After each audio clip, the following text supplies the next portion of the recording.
बिस्मिल्लाहिर्रहमानिर्रहीम, अस्सलाम वालेकुम। लॉज़ इन कुरान की स्पेशल एपिसोड के साथ हाजिर खिदमत है। नाज़रीन, लॉज़ इन कुरान के सिलसिले में लेक्चर आमतौर पर आप स्टूडियो से बराह रास्त सुना करते हैं, मगर इस मरतबा पेशावर की आवाम के इसरार पर ख़ास तौर पर इस लेक्चर का अहतमाम पेशावर प्रेस क्लब में किया गया है। इस मौके पर जिस बात का जिक्र करना मैं बहुत ज़रूरी समझता हूँ, वो डॉक्टर बाबर अवान को दिए जाने वाला वो शानदार इस्तकबाल है जो पेशावर की आवाम ने उनकी आमद पर दिया।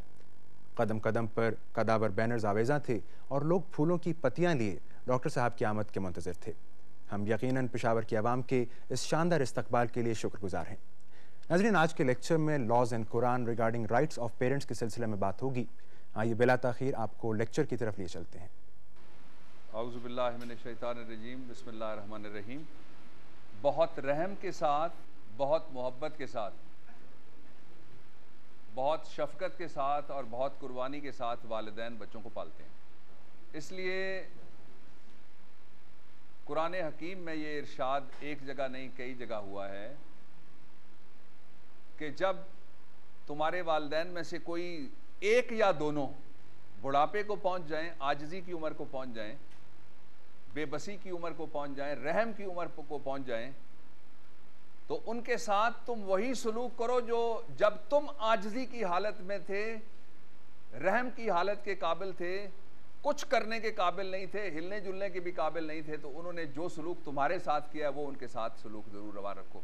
यूँ तो दुनिया के अंदर जितने सच्चे मज़हब आए, जितनी आसमानी किताबें आईं, जितने सहीफ़े उतरे, जितने नबी आए, जितने पैगाम अल्लाह रब्बुल इज़्ज़त ने वही के ज़रिए भेजे और जितने इंसानियत के लिए मुस्लिहीन भेजे, उन सब का एजेंडा एक था और उन सब का प्रोग्राम भी एक था। लेकिन कुरान का ये एजाज़ है कि कुरान के साथ हुजूर अकरम सल्लल्लाहु अलैहि वसल्लम की शक्ल मुबारक में कुरान नातिक भी आ गया। आप चलता फिरता, उठता बैठता, बोलता, जीता जागता कुरान थे, हैं और रहेंगे।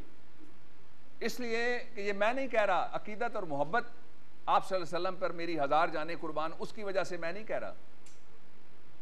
ये वो है जो कुरान का खुद अपना कॉन्सेप्ट है कि तुम्हारे लिए जो बेहतरीन रोल मॉडल कुरान की ज़िंदगी का है वो हुजूर अकरम सल्लल्लाहु अलैहि वसल्लम की ज़ात और उनका उसवा हसना और उनका लाइफ पैटर्न है। एक बात। दूसरा ये कि कुरान हकीम ने, जब हम ये कहते हैं कि ये मुकम्मल ज़ाब्ता हयात है, तो हैरान कर देने वाली बात यह है कि अगर इसको खोल के देखा जाए, मैं हमेशा हर जगह कहता हूँ, आज आपको पेशावर में भी ये गुजारिश करूंगा कि इसको ज़रूर खोलिए। नाजरा सिर्फ तिलावत पढ़ेंगे, उसका अपना फ़ायदा भी है और उसकी अपनी ज़रूरत भी है और उसकी अपनी फजीलत भी है। लेकिन जब इसको आप समझ आने वाली ज़ुबान में तर्जुमे के साथ पढ़ेंगे तो आप पे वो सारे दर खुल जाएंगे जो हर उस शख्स पे खुलते हैं जो इस किताब को हाथ लगाता है। आप सल्लल्लाहु अलैहि वसल्लम के साथ मैंने कुरान का नाता बयान किया कि आप सल्लल्लाहु अलैहि वसल्लम कुरान नातिक हैं। चलते फिरते बोलते कुरान आपकी ज़िंदगी, आपका उसवा हसना, आपका किरदार, आपके मामलात, आपके मामूलात। और कुरान बजाते खुद भी चलता फिरता बोलता, इट स्पीक्स फॉर इटसेल्फ। एक ऐसा लिविंग डॉक्यूमेंट है जिसके अंदर हर जमाने के लोगों के लिए, आज देखिए मगरिब में ओल्ड हाउसेस बन गए कि वालिद बूढ़ा हो गया उसको डिपॉजिट करवा दो, मां बूढ़ी होगी उसको जमा करा दो। बदकिस्मती के साथ मशरक में भी बहुत सारी जगहों पे ऐसा हो गया और उनको जमा करा दे वो इंसानियत के बैंक बन गए, जहां बूढ़े लोगों को जमा करा के उनको सोसाइटी से काट के, उनको समाज से अलहदा करके, उनको मुआशरे से दूर ले जाके, उनको काट के अपनी इंसानियत की पूरी दुनिया से एक ऐसी जगह रखो जहां वो सिर्फ चिड़िया या तोते की तरह अपनी जात तक चहचहा सकें, किसी से बात नहीं कर सकते और सिर्फ दाना दुनका खाएं। कुरान का कॉन्सेप्ट इससे बिल्कुल मुख्तलिफ है और इसीलिए मैं कहता हूं कि ये एक ऐसी किताब, एक ऐसे कुरान नातिक भी अल्लाह रब्बुल इज़्ज़त ने नाजिल फरमा दी जिन्होंने अपने अमल से साबित किया कि ये काबिल अमल किताब है। आज के दौर का एक बहुत बड़ा सवाल ये है कि क्या कुरान इंसानियत सिखाता है या दहशतगर्दी सिखाता है? क्या कुरान में इंसानियत की कोई अहमियत भी है? उन मौज़ूआत में से जो हुजूर अकरम सल्लल्लाहु अलैहि वसल्लम कुरान के जरिए हम तक पहुंचा के हमारी इंसानियत को एक रोशनी का दरवाजा, एक हिदायत का दरवाजा खोल के ताकि क़यामत हमारे लिए हमारे सामने फरमा गए, उनमें से एक सब्जेक्ट है laws in Quran regarding the rights of the parents. वालिदैन के हुकूक के बारे में कुरान हकीम के क्या अहकामात हैं। मैं इसका आगाज कर रहा हूं आज की गुफ्तगू का इस मौजू के ऊपर सूरह अल इसरा वर्स नंबर 23 एंड 24। सूरह अल इसरा की आयत नंबर 23 और आयत नंबर 24 से मैं अपनी बात का आगाज करना चाहता हूं। हमारे चूंकि सुनने वाले बैरून मुल्क के लोग भी हैं और मैं जान के मुखातिब करता हूं अंग्रेजी में, ताकि जहां ये तासुर पाया जाता है कि ये it's not a living book नाउज़ बिल्लाह, और इसके बारे में फितना पर्दाजियां भी की जाती हैं, उनको भी साथ साथ जवाब पहुंचता रहे, इसलिए उर्दू के साथ में अंग्रेजी का तर्जुमा जरूर बयान करता हूं। I start with English. Thy Lord hath decreed that ye worship none but him, and they be kind to the parents। कि अल्लाह रब्बुल इज्जत ने तुम्हारे लिए हुक्म इरशाद फरमाया है, और हुक्म क्या इरशाद फरमाया है? पहला ये डिक्री दे दी है। हुक्म ऐसा है, डिक्री नाकाबिले तनसीख है।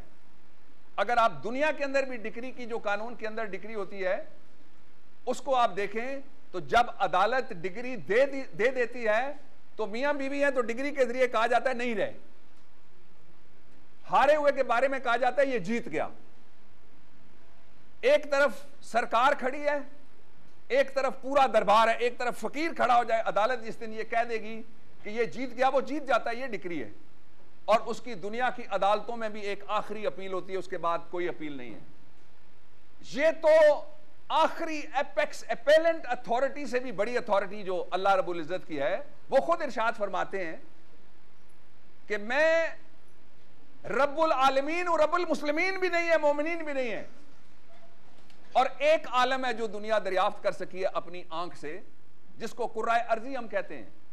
और कितने आलमीन हैं, और कितनी दुनियाएं हैं, और कितनी कहकशाएं हैं, और कितने सितारे हैं, और कितने सैयारे हैं, और कितनी गैलेक्सीज हैं।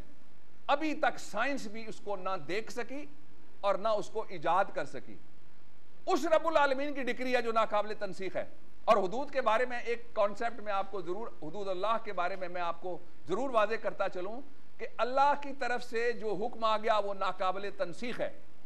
किसी भी बहाने के साथ उससे बचा नहीं जा सकता, किसी भी बहाने के साथ उसको टाला नहीं जा सकता, किसी भी बहाने के साथ उसमें अमेंडमेंट नहीं की जा सकती। वो हुक्म है और वो ऐसा हुक्म है जिस पे अमल करना हम सब के लिए, we can only follow it, we just cannot cancel it, we cannot suspend it, we cannot change it, we cannot vary it।